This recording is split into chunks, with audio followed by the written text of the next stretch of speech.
Hi students, we have already covered part 1 of Long Walk to Freedom by Nelson Mandela, and now we are here with part 2. So gradually we are progressing and we are covering the new ground, new area in this chapter, and today we shall cover part 2. Now what happened? As I told you, it was a big day, 10th May 1994, and Mr. Nelson Mandela was to be sworn in as the first black president of the Republic of South Africa, and South Africa was to have the first non-racial government, a democratically elected government, free and fair election. It was an occasion for celebrations. Celebrations were taking place all over South Africa and in different parts of the world. And this was marked by formation of jets and troop carriers. They moved over the Union buildings, and what a sight it was. They passed over them roaring, and everybody looked up at this spectacular show. Everybody were awe-inspired. What a day it was. And not a short while ago, the military generals, highest generals of South African Defence Forces, came before Nelson Mandela and saluted him. The same people, same army brass, the same army officers would have arrested him few years back. Their chest was decorated by the medals that they had received under the previous government, medals and ribbons and all such things. Now same people came before them, saluted him and pledged their loyalty to him, pledged their loyalty to the new government. This is the, what you can say, charm of power. Now he was the president of the Republic of South Africa. These army generals were pledging their loyalty, professing their loyalty to the new government, and it was great to watch. It was very intoxicating, and Nelson Mandela smiled to himself. Thereafter, the national anthems were sung. There were two national anthems, one for the white and another for the black. Okay, and then Mr. Nelson Mandela became slightly emotional. He had a great sense of history. He was overwhelmed by the sense of history. He looked back a time soon after the Boer War, which happened before his birth, before the birth of Nelson Mandela, and it was a bitter struggle between, it was Anglo-Boer War, and it was very disastrous war.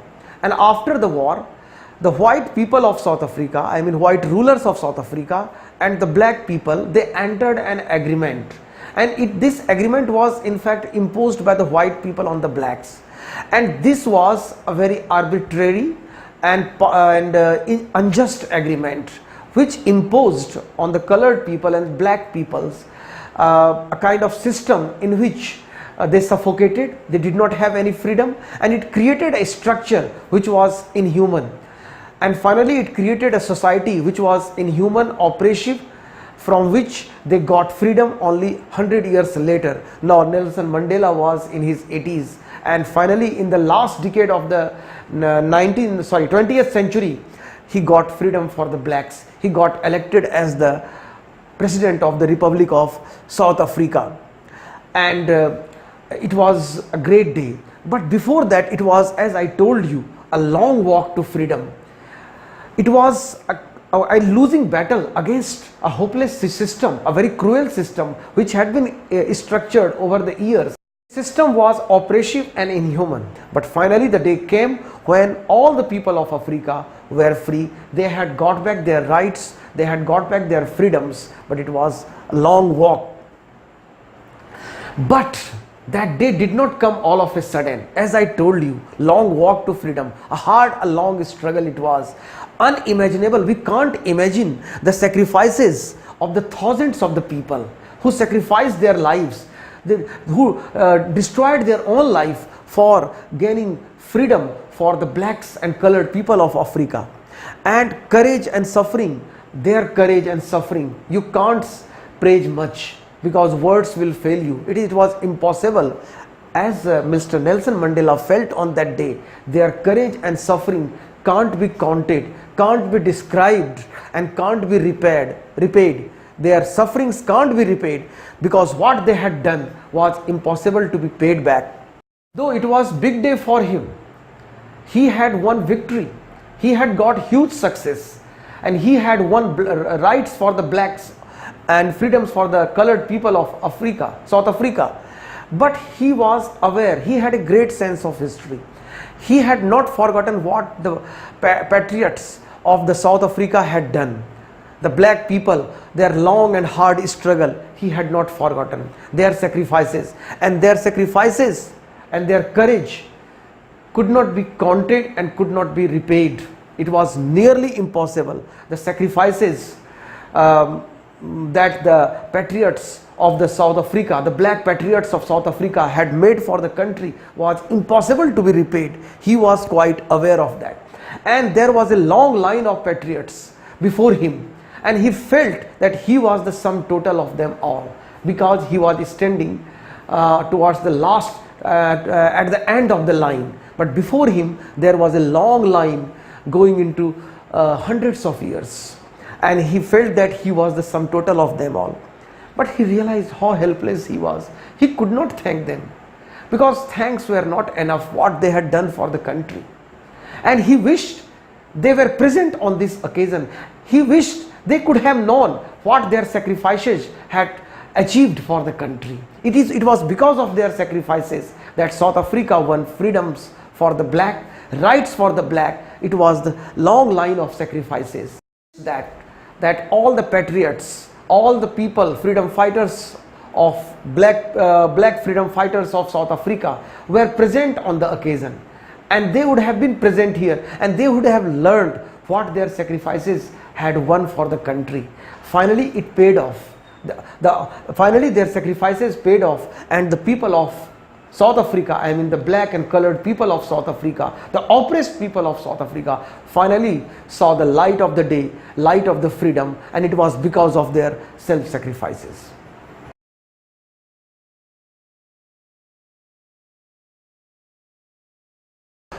Well, as I told you earlier, that Mr. Nelson Mandela, though he was celebrating the occasion, getting congratulations, and he was welcoming the world leaders there in Pretoria at the amphitheater, he was happy. It was a great occasion, but he was aware of how the time came. Time did not come by itself. It was after the hard, long struggle that this day had come in South Africa, that the first non-racial government had come into being. It was not easy journey. So he was looking back in time. He realized that apartheid had given a very deep wound in the psyche of the people, in the psyche of the country, and it had completely destroyed the relationship between the blacks and the whites. It will take South Africa years, if not decades, centuries, to recover from the deep injury, deep wound in their psyche. It would take them long, but it would, in the course of time, the wounds would heal, but it would take them some time. But it had some unintended result. What is the unintended result? The unintended result is the result you have not settled for, you have not planned for. Under the white minority government, the black leaders and sympathizers of their movement were tortured, they were attacked. But this did not break their spirit, it made them stronger. So while facing torture and attacks, they did not break. And Nelson Mandela had seen men and women risking their lives, giving their lives for an idea. Democracy is what? Democracy is an idea. And for this idea, they willingly, happily sacrificed their lives. Nelson Mandela had seen them showing exemplary courage, showing supreme self-sacrifices that they made for the country. He had seen them all, and the heights of character, the great people, great freedom fighters that South Africa witnessed during the struggle against apartheid happened because of this oppression and brutality. I think the people like Yusuf Dedus, Oliver Tambo's, Walter Sisulu's, Chief Luthulis, and Brian Fishers and Robert Sebuvex, all these great people happened in South Africa because of the operations and brutalities which were meted out to them. When you are put down hard, you are treated with heavy hands, your self-esteem rises. You are not subdued. You don't surrender, you don't submit to tortures, you don't submit to injustice. You rise to the occasion, you fight bravely, and such characters were created in South Africa that they made history. And Nelson Mandela was full aware of the fact that we may not have such characters in future, like Oliver Tambo's and Walter Sisulu's and others. It would be impossible. Desmond Tutu and others. It would be very difficult to recreate such characters in South Africa, because such characters were created because of the circumstances. Before 10th May 1994, the condition was so oppressive, so torturous, so anti-black, that such characters were created in the history of South Africa, and he was grateful to them all. He said it was his firm belief, Nelson Mandela's firm belief, that South African soil was quite rich. Under the soil of South Africa, they had rich minerals, gems, diamonds and gold, everything. But the country's most precious wealth is the people of the country. People like these I have mentioned before. People of the country are the real gems, real wealth of the country, because they changed the course of the history. And he learned, living life with his comrades who fought alongside Nelson Mandela, he learned the meaning of courage. What is courage? Courage is not to break down before tyranny, before injustice, before oppression, before brutalities. Actually, it is to have the resilience, have the power of coming back, and this is what they displayed. So, courage is not the absence of fear, according to Nelson Mandela. Courage is feeling the fear, still overcoming it. Courage is not absence of fear. Everybody feels fear, but a courageous person overcomes it. This is what makes them so special. It is a victory over fear, is courage.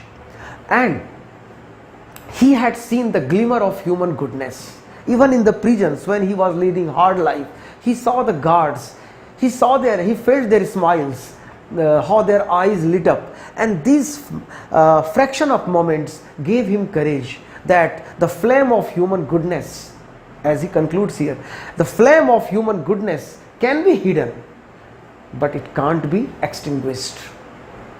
So Nelson Mandela had firm faith in the essential goodness of human being, that human beings are essentially good. Human beings do not hate. We learn hate, but love comes to us naturally. Yes, if we can teach people to hate, we can also teach them how to love, because love comes naturally. Hatred is a learned behavior, but love is natural in us. We are born with love. So Nelson Mandela says that forget and forgive and love people. Okay, what has happened, but we have to march on with the time and forget the unpleasant memories, but should take lesson from the history as well. This is what he spoke. This is how he felt. Mr. Nelson Mandela, this is how he felt. So I have covered part 2, and subscribe to my channel. Please subscribe to my channel, and if you have any queries to make, write in the comment section. Have a fantastic day.